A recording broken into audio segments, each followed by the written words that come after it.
Happy Shivaratri ಹಾಗೂ happy women's day. So ನನ್ನ video ಯಾರೆಲ್ಲ ನೋಡ್ತಾ ಇದ್ದೀರಾ ಎಲ್ಲರಿಗೂ ತುಂಬ ಹೃದಯದ ಧನ್ಯವಾದಗಳು. ಇವತ್ತು ಶಿವರಾತ್ರಿ ಹಬ್ಬ ಇದೆ ಅಲ್ವಾ, ಸೊ ಹಾಗೆ ಟೆಂಪಲ್ಗೆ ಹೊರಟಿದ್ವಿ. ಸಿಂಪಲ್ಲಾಗಿ ಒಂದು ಮಿನಿ ಬ್ಲಾಗ್ ಇದು. ಆಫೀಸು ರಜೆ ಇಲ್ಲ ಹಸ್ಬೆಂಡ್ಗೆ, ಸೊ ಹಾಗಾಗಿ ಬೇರೆ ಕಡೆ ಎಲ್ಲೂ ಹೋಗೋಕ್ಕಾಗಲಿಲ್ಲ. ಸೊ ಹಾಗಾಗಿ ನಮ್ಮ ಏರಿಯಾದಲ್ಲೇ ಇರುವಂತಹ ಒಂದು ಚಿಕ್ಕ ಟೆಂಪಲ್ಲು. ಸೊ ತುಂಬ ಚೆನ್ನಾಗಿ ಮಾಡ್ತಾರೆ ನೋಡಿ, ಕ್ರೌಡ್ ಎಷ್ಟಿದೆ ಅಂತ. ವರ್ಷವೂ ಅಷ್ಟೇ ತುಂಬ ಚೆನ್ನಾಗಿ ಇರುತ್ತೆ ಇಲ್ಲಿ. ಸಿಂಪಲ್ಲಾಗಿ ನಾವು ಹಬ್ಬ ಆಚರಣೆ ಮಾಡಿದ್ವಿ, ಸೊ ಹಾಗಾಗಿ ಟೆಂಪಲ್ಗೆ ಹೊರಟಿದ್ವಿ. ಸೊ ನೋಡಿ ಎಷ್ಟು ಚೆನ್ನಾಗಿ ಡೆಕೋರೇಷನ್ ಎಲ್ಲ ಮಾಡಿದ್ದಾರೆ ಅಂತ ಹೇಳಿ. ಇದು ಹರಳಿಕಟ್ಟೆ, ಇದು ತುಂಬ ಪುರಾತನದ ದೇವಸ್ಥಾನ ಇದು. ಬಟ್ ನೈಟು ತುಂಬ ಚೆನ್ನಾಗಿರುತ್ತೆ, ನೈಟು ಜನ ಜಾಸ್ತಿ ಇರ್ತಾರೆ ಅಂತ ನಾವು ಮಾರ್ನಿಂಗೇ ಹೋಗಿ ಬಂದ್ವಿ. ದೇವಸ್ಥಾನದ ಮುಂದೆ ಒಂದು ಶಿವಲಿಂಗ ಇಟ್ಟಿದ್ದಾರೆ. ಸೊ ಮಾರ್ನಿಂಗ್ ಅಷ್ಟೇ ಇಲ್ಲಿ ಅಭಿಷೇಕ ನಡೆಯುತ್ತೆ. ಡೇ ಟೈಮ್ ಬಂದವರಿಗೆಲ್ಲ ಸೊ ಇಲ್ಲಿ ದೇವರಿಗೆ ಅಭಿಷೇಕ ಮಾಡ್ತಿರ್ತಾರೆ. ಸ್ವಂತ ಅವರ ಕೈಯಾರೇ ಹಾಲು ಅಭಿಷೇಕ ಮಾಡ್ತಾರೆ. ಸೊ ನಾನು ದೀಪ ಹಚ್ಚೋಣ ಅಂತ ಹೇಳಿ 2 ದೀಪ ಹಚ್ಚಿದ್ದೆ. ಸೊ ಇಲ್ಲಿ ಕಾರ್ತಿಕ ಮಾಸದಲ್ಲಿ ದೀಪಾರಾಧನೆ ಮಾಡ್ತಾರಲ್ವ, ಸೊ ಅದೇ ಥರ ದೀಪಾರಾಧನೆ ಮಾಡ್ತಾರೆ. ಶಿವರಾತ್ರಿ ಹಬ್ಬದ ದಿವಸ ಶಿವನ ಟೆಂಪಲಲ್ಲಿ ದೀಪ ಬೆಳಗೋದ್ರಿಂದ ತುಂಬ ಒಳ್ಳೆಯದಾಗುತ್ತೆ. ನಮ್ಮ ಕಷ್ಟ ಏನಾದರೂ ಇದ್ದರೂ ಸಹ ಪರಿಹಾರ ಆಗುತ್ತೆ ಅಂತ ಹೇಳ್ತಾರೆ. ಸೊ ಅದಕ್ಕಾಗಿ ನಾನು ಸಹ ದೀಪ ಹಚ್ಚಿದೆ. ಸೊ ನೋಡಿ ಡೆಕೋರೇಷನ್ನು ತುಂಬ ಚೆನ್ನಾಗಿತ್ತು. ಒರಿಜಿನಲ್ ಫ್ರೂಟ್ಸು ಇದೆಲ್ಲ.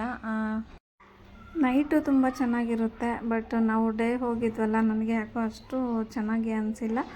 ಬಟ್ ಆದರೂ ನೈಟು ಸಾಕಾಗಲ್ಲ ಟೈಮು ಮಕ್ಕಳೆಲ್ಲ ಅಂತ ಹೇಳಿ ಡೇನೇ ಹೋಗಿ ಬಂದ್ವಿ. ಸೊ ನೋಡಿ ಎಷ್ಟು ಜನ ಇದ್ದಾರೆ ಅಂತ. ಇಲ್ಲಿ ಆ್ಯಕ್ಚುಲಿ ಮೊಬೈಲ್ ಜಾಸ್ತಿ ಅಲೋ ಇಲ್ಲ, ನಾವು ಗೊತ್ತಿಲ್ಲದೇ ಫೋನ್ನ ವಿಡಿಯೋ ಮಾಡಿದ್ದೆ. ಸೊ ನೋಡಿ ಎಷ್ಟು ಚೆನ್ನಾಗಿ ಅಲಂಕಾರ ಮಾಡಿದ್ದಾರೆ ಅಂತ ಹೇಳಿ. ನಾನು ವಿಡಿಯೋ ಮಾಡಿದ್ದು ಆದಮೇಲೆ ದೇವರನ್ನ ನೋಡಿದೆ. ನನಗೆ ಅಂತೂ ತುಂಬ ಇಷ್ಟ ಆಯಿತು. ಎಷ್ಟು ಚೆನ್ನಾಗಿ ಅಲಂಕಾರ ಮಾಡಿದ್ದಾರೆ ಅಲ್ವಾ. ಸೊ ಏನು ವಿಡಿಯೋ ಮಾಡಿದೆ ಅಂತಲೇ ನನಗೆ ಸರಿಯಾಗಿ ಅರ್ಥ ಆಗಲಿಲ್ಲ ಅಲ್ಲಿ. ಸೊ ಮತ್ತೆ ದೇವ್ರನ್ನ ನೋಡಿದೆ ನಾನು. ಈ ಟೆಂಪಲಲ್ಲಿ ನಂದಿ ಮತ್ತು ಶಿವ, ಪಾರ್ವತಿ ಇಷ್ಟು 3 ದೇವರು ಇದೆ. ಗರ್ಭಗುಡಿಯಲ್ಲಿ ಚೆನ್ನಾಗಿ ಪ್ರದರ್ಶನ ಆಗಿಲ್ಲ ಅಂತಂದರೆ ಹೊರಗಡೆ ಒಂದು ವಿಗ್ರಹ ಇಟ್ಟಿದ್ದಾರೆ. ಇದು ಸಹ ಶಿವನ ವಿಗ್ರಹನೇ. ನೋಡಿ ಎಷ್ಟು ಚೆನ್ನಾಗಿ ಅಲಂಕಾರ ಮಾಡಿದ್ದಾರೆ. ನನಗಂತೂ ತುಂಬ ಖುಷಿ ಆಯಿತು ದೇವರನ್ನು ನೋಡಿ. ಹತ್ತಿರದಿಂದ ದೇವರನ್ನು ನೋಡಿದ್ವಿ ಅಲ್ವಾ, ಸೊ ಅದಕ್ಕಾಗಿ ತುಂಬ ಖುಷಿ ಆಯಿತು. ಇಲ್ಲಿ ಪ್ರಸಾದ ಕೊಡ್ತಿದ್ದಾರೆ, ಪ್ರಸಾದ ಲಡ್ಡು ಮತ್ತು ಬಾಳೆಹಣ್ಣು ಪ್ರಸಾದ ಕೊಡ್ತಿದ್ದಾರೆ. ಸೊ ದರ್ಶನ ಮುಗಿಸ್ಕೊಂಡು ಹೊರಗಡೆ ಬಂದ್ವಿ. ಅಪ್ಪ ಮಕ್ಕಳು ಹಾಗೆ ಒಂದು ಫೋಟೋ ತೊಗೊಂಡ್ರು. ಮನೆಗೆ ಬಂದು ಅಡುಗೆಗೆ ರೆಡಿ ಮಾಡೋಕ್ಕೆ ಸ್ಟಾರ್ಟ್ ಮಾಡಿದೆ. ಸೊ ಟೊಮೆಟೊ ಬಾತ್ ಮಾಡಿದೆ. ಸೊ ಸಿಂಪಲ್ಲಾಗಿ ಬೇಗ ಟೈಮ್ ಆಗಿತ್ತು, ಹೊಟ್ಟೆ ಬೇರೆ ಹಸಿದಿತ್ತು. ಟೊಮೆಟೊ ಬಾತ್ ರೆಸಿಪಿ ನಾನು ಆಲ್ರೆಡಿ ಅಪ್ಲೋಡ್ ಮಾಡಿದ್ದೀನಿ. ಸೊ ಇವತ್ತೇನಪ್ಪ ಅಂತಂದರೆ ಸೊಸೈಟಿ ಅಕ್ಕಿ ಬರುತ್ತಲ್ವ, ರೇಷನ್ ಅಕ್ಕಿ, ಅದರಿಂದ ಮಾಡ್ತಿರೋ ಅಂಥದ್ದು. ಸೊ ಹಾಗೆ ಕೋಸಂಬರಿ ಮಾಡ್ತಾಯಿದ್ದೆ. ಕೋಸಂಬರಿಗೆ ಎಲ್ಲ ಕಟ್ ಮಾಡಿಕೊಂಡು ಒಗ್ಗರಣೆ ಮಾಡಿಕೊಂಡೆ. ಈಗ ಪಾಯಸಕ್ಕೆ ರೆಡಿ ಮಾಡ್ಕೊಂಡಿದ್ದೀನಿ. ಶಾವಿಗೆ ಪಾಯಸ ಬೇಕು ಅಂತ ಹೇಳಿದರು ಮಕ್ಕಳು, ಸೊ ಹಾಗಾಗಿ ಅವ್ರಿಗೆ ಶಾವಿಗೆ ಪಾಯಸ ಮಾಡಿಕೊಡ್ತಾಯಿದ್ದೀನಿ. ಶಾವಿಗೆ ಪಾಯಸನೂ ಸಹ ವಿಡಿಯೋ ಅಪ್ಲೋಡ್ ಮಾಡಿದ್ದೀನಿ. ಸೊ ಹಾಗಾಗಿ ಇದು ಸಿಂಪಲ್ಲಾಗಿ ಮಾಡ್ತಾಯಿದ್ದೀನಿ. ಸೊ ಹಾಗಾಗಿ ನಾನು ಇದ್ರ ಬಗ್ಗೆ ಎಕ್ಸ್ಪ್ಲೇನ್ ಮಾಡ್ತಾಯಿಲ್ಲ. ಟೊಮೆಟೊ ಬಾತು ವಿತ್ ಶಾವಿಗೆ ಪಾಯಸ ಜೊತೆಗೆ ಕೋಸಂಬರಿ. ಬಜ್ಜಿ ಮಾಡಬೇಕು, ಬಟ್ ನೈಟ್ ಬಜ್ಜಿ ಮಾಡ್ತೀನಿ ಇವತ್ತು.